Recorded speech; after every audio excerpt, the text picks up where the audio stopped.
VK news, राष्ट्र के नाम।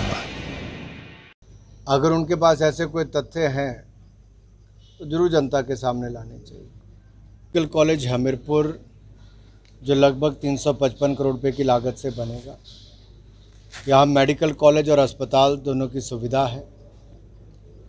मेडिकल कॉलेज का ब्लॉक पहले बनकर तैयार होगा, जो लगभग अक्टूबर के दूसरे हफ्ते तक बनकर तैयार होने की उम्मीद है। वहीं दूसरी ओर जो अस्पताल है वो फरवरी 2023 तक बनने की उम्मीद है। अपेक्षित समय से लगभग 5 से 6 महीने विलंब है, जिसका मुख्य कारण कोविड की समस्या भी रहा और कई और परिस्थितियां जो काम करने में रुकावट बनी उसके कारण भी। लेकिन वापस एक बार काम ने गति पकड़ी है।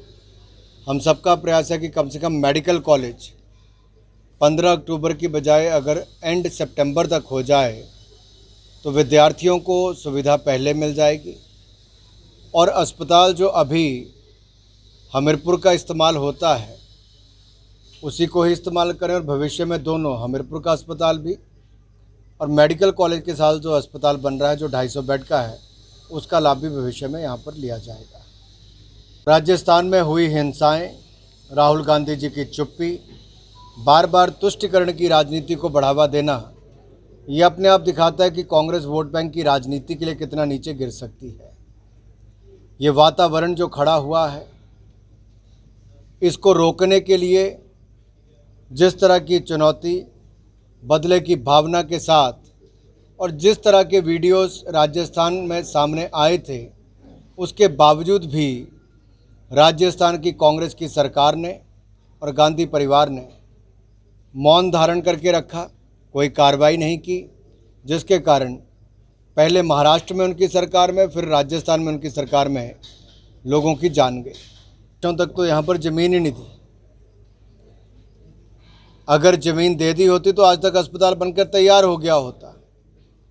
मेडिकल कॉलेज तो हमने बहुत पहले मंजूर करवा दिया था। ज़मीन भी हमें देनी पड़ी और अस्पताल का निर्माण भी भारतीय जनता पार्टी ने ही करवाया है। कांग्रेस ने तो 3 साल ज़मीन नहीं दी। और केवल हमीरपुर मेडिकल कॉलेज नहीं, सेंट्रल यूनिवर्सिटी देहरा और धर्मशाला के साथ भी कांग्रेस ने ऐसा ही किया। और एम्स अस्पताल के लिए भी वर्षों तक ज़मीन का ही इंतज़ार करना पड़ा। आखिरकार कांग्रेस कभी भी हिमाचल प्रदेश का विकास चाहती ही नहीं थी। कांग्रेस ने कभी भी बड़े प्रोजेक्ट हिमाचल में लगने की इच्छा ही जाहिर नहीं की। और जब हम मंजूर करवा कर लाए भी तो कांग्रेस ने केवल उसको रोकने के हर संभव प्रयास किए, चाहे उनके स्थानीय नेता थे या प्रदेश के नेता थे।